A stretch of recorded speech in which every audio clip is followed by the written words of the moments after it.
بس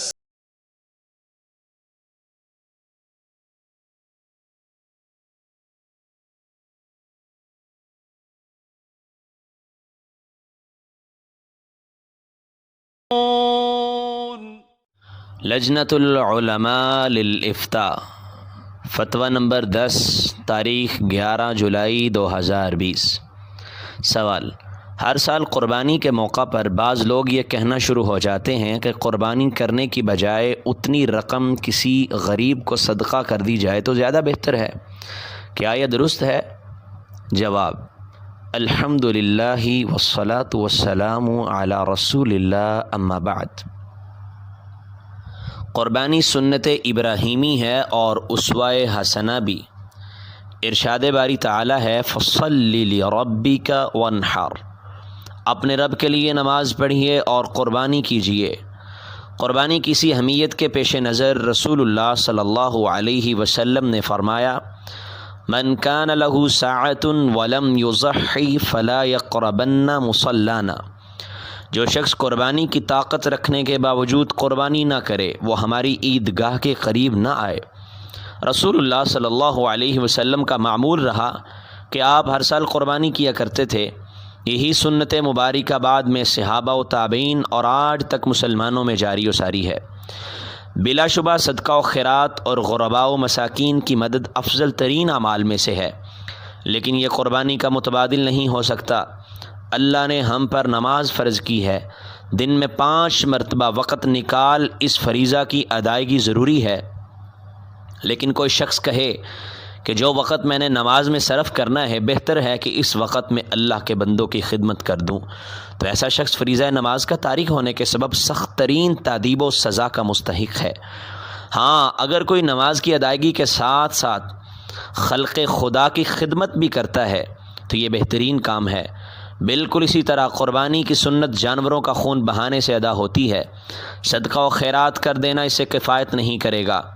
اللہ رب العزت کا فرمان ہے: لن ینال اللہ لحومها ولا دماؤها ولکن ینالہ التقوی منکم، اللہ کو جانوروں کا گوشت اور خون نہیں پہنچتا، البتہ تمہاری پرہیزگاری اس کے ہاں پہنچتی ہے۔ گو اللہ تعالیٰ کو گوشت پوشت کی ضرورت نہیں، لیکن جس عمل کو ہم نے تقوی و اخلاص سے نیت سے سر انجام دینا ہے وہ قربانی ہی ہے، تبھی تو جانوروں کے گوشت اور خون کا تذکرہ ہے۔ شریعت نے غرباء و مساکین کی مدد کے لیے بہت سارے راستے کھولے ہیں۔ زکوٰۃ، نفلی صدقات و خیرات، یہ سب امور غریب کی ہمدردی کے پیش نظر ہی ہیں۔ اسلام کی خوبصورتی ہے کہ اسلام میں قربانی اور غریب کی مدد دونوں حکم موجود ہیں، بلکہ قربانی تو سال میں 1 مرتبہ ہوتی ہے، جبکہ غریب کی مدد کی ترغیب و رہنمائی سارا سال بھی موجود ہے۔ اگر ہم غریب کی مدد والے حکم کو مد نظر رکھیں تو یہ الجھن پیدا نہیں ہوگی کہ قربانی کی جائے یا وہ رقم غریبوں میں تقسیم کی جائے۔ حقیقت تو یہ ہے کہ ہم نے صدقہ و خیرات اور غرباء و مساکین اور رشتہ داروں کے ساتھ حسن سلوک کے دینی احکامات کو تو پس پشت ڈال رکھا ہے۔ اب ہم اپنی اس کوتاہی کو درست کرنے کی بجائے دیگر عبادات پر بھی حملہ آور ہونا چاہتے ہیں۔ غریب کی مدد والے حکم میں تو ہم پہلے ہی کوتاہی کر رہے ہیں اور معاشرے میں غربت عام ہے، لیکن اسی بہانے ہم قربانی والی سنت کو بھی ضائع کرنا چاہتے ہیں۔ اہم بات یہ بھی ہے کہ خود قربانی کا نظام اس قدر بابرکت ہے کہ اس سے پیسہ معاشرے کے مختلف طبقات میں سرکولیٹ ہوتا ہے۔ جانور پالنے والے لوگوں کی مدد ہوتی ہے۔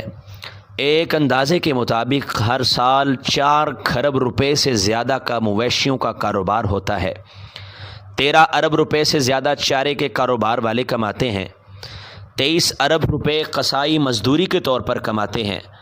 اس کے علاوہ مختلف شکلوں میں بہت سارے لوگوں کا کاروبار روزگار چلتا ہے، بلکہ کھالیں زیادہ ہونے کی وجہ سے ملک میں چمڑا زیادہ مقدار میں پیدا ہوتا ہے، جس سے ملکی معیشت بھی بہتری کی طرف آتی ہے۔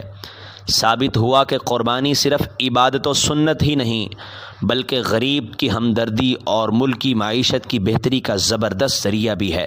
دوسری طرف حج، قربانی، مساجد و مدارس کی تعمیر کے موقع پر غریب و مسکین کے حقوق کی دہائی دینے والے طبقے کی اپنی صورتحال یہ ہے کہ مہنگی ترین فاسٹ فوڈ چینز پر ہزاروں بہاتے ہیں، نت نئے برانڈز کی خریداری عالی شان کوٹھیاں، محلات، پھر ان میں آرائش و زیبائش، آئے روز بیش قیمت گاڑیاں، موبائلز پر فضول خرچی کی جاتی ہے، لاکھوں کروڑوں کے ہیرے جواہرات استعمال کر کے، مہنگے ترین سوٹ پہن کر، شادیوں ولیموں پر غیر ضروری اخراجات، بلکہ ویلنٹائن ڈے جیسے حیا باختہ تہواروں پر لاکھوں لٹانے اور بہانے کے بعد غریب ہمیں یاد آتا ہے تو صرف حج اور قربانی کے موقع پر۔ کیا سگریٹ نوشی، شراب، جوا جیسی محرمات پر ضائع ہونے والا پیسہ فضول خرچی نہیں ہے؟ حالانکہ یہ وہ جگہ ہے جہاں غرباء و مساکین کو یاد کرنے کی ضرورت ہے۔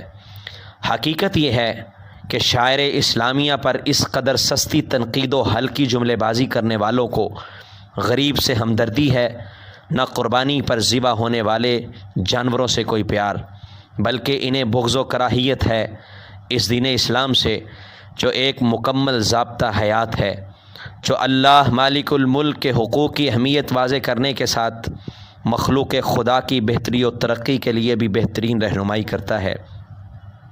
اللہ تعالی ہم سب کو دین اسلام پر یکسوئی سے گامزن رہنے کی توفیق عطا فرمائے، آمین۔ مفتیان کرام فضیلت الشیخ ابو محمد عبد الستار حماد حافظہ اللہ، فضیلت الشیخ ابو الحسن مبشر احمد ربانی حافظہ اللہ، فضیلت الشیخ عبد الحلیم بلال حافظہ اللہ، فضیلت الشیخ جاوید اقبال سیالکوٹی